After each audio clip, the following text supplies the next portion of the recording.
ఈ ఆక్షేపణ చేసే వాళ్ళ మతాల్లోకి వెడితే అమ్మయ్య కన్యకకి పిల్లలు పుట్టడం ఏమిటయ్యా అని అడిగితే దానికి ఏమిటి సమాధానం?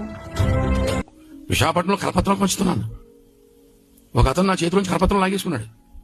లాగేసుకుని నలిపేసి పడేసిన వంక ఎర్రగా చూస్తున్నాడు.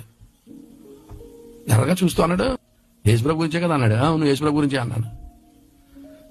నీకు ఆయన ఎలా పుట్టాడో తెలుసా అన్నాడు. ఎందుకు తెలియదు తెలుసా అన్నాను. చెప్పి అలా పుట్టాడు అన్నాడు. కన్య మరియ పరిశుద్ధాత్మ ద్వారా గర్భం ధరించి యేసుని కన్నదన్నాను. నీకేమైనా మెంటలా అన్నాడు. అన్నాను. పురుషునితో సంబంధం లేకుండా పిల్లలు పుడతారా అన్నాడు. నేను అన్నాను, మనుషులకైతే అసాధ్యం కానీ దేవునికి సమస్తము సాధ్యమే అన్నాను. ఇటువంటి పిచ్చి పిచ్చి కథలు ఇప్పుడు నమ్మకం, అదంతా అబద్ధం, ఇక్కడి నుంచి వెళ్ళిపో అన్నాడు. నేను అన్నాను, వెళ్ళిపోతాను కానీ వెళ్ళిపోయే ముందు ప్రశ్న అడుగుతాను, సమాధానం చెప్పాను. ఏంటి అడుగు అన్నాడు. కర్ణుడు ఎక్కడి నుంచి పుట్టాడు అన్నాను. చెవులోంచి పుట్టాడు అన్నాడు. చెవులోంచి పుడితే గర్భసంచి గోబలో ఉందా అన్నాను. ఆడికి మెంటలో వచ్చేసింది. గర్భసంచి గోబలో ఉంటే ఇంత అయిపోతా గోబా. ఇప్పుడు గర్భవతి మొహం చూస్తే బిన్నది మొహం వేసుకుని చచ్చిపోమాను దాబుని. ఇప్పుడు చెవులోంచి పుడితే గర్భసంచి గోబలో ఉందంట. నీకు ఇది నచ్చిందా? నీకు నాకు మెంటలో నీకు మెంటలు యేసు ప్రభు నమ్ముకరా అన్న. దాన్ని వచ్చేసాను. దేవునికి స్తోత్రం. హల్లెలూయా.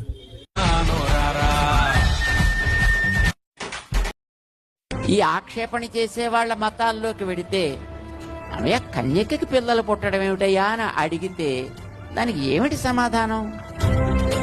విశాఖపట్నంలో కరపత్రం పంచుతున్నాను. ఒక అతను నా చేతిలోంచి కరపత్రం లాగేసుకున్నాడు. లాగేసుకుని నలిపేసి పడేసిన వంక ఎర్రగా చూస్తున్నాడు. ఎర్రగా చూస్తూ అన్నాడు, యేసుప్రభు గురించే కదా అన్నాడు. అవును, యేసుప్రభు గురించే అన్నాను. నీకు ఆయన ఎలా పుట్టాడో తెలుసా అన్నాడు. ఎందుకు తెలియదు తెలుసా అన్నాను.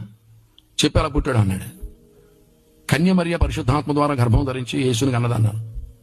నీకేమైనా మెంటలా అన్నాడు. అన్నాను. పురుషునితో సంబంధం లేకుండా పిల్లలు పుడతారా అన్నాడు. నేను అన్నాను, మనుషులకైతే అసాధ్యం కానీ దేవునికి సమస్తము సాధ్యమే అన్నాను.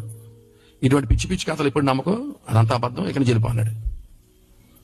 నేను అన్నాను, వెళ్ళిపోతాను కానీ వెళ్ళిపోయే ముందు ప్రశ్న అడుగుతాను, సమాధానం చెప్పాను. ఏంటి అడుగు అన్నాడు. కర్ణుడు ఎక్కడి నుంచి పుట్టాడు అన్నాను. చెవులోంచి పుట్టాడు అన్నాడు. చెవులోంచి పుడితే గర్భసంచి గోబలో ఉందా అన్నాను. ఆడికి మెంటలో వచ్చేసింది. గర్భసంచి గోబలో ఉంటే ఇంత అయిపోతా గోబా. ఇప్పుడు గర్భవతి మొహం చూస్తే బిన్నది మొహం వేసుకుని చచ్చిపోమాను దాబుని.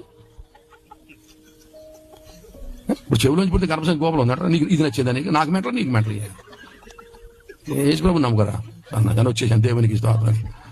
హల్లెలూయా.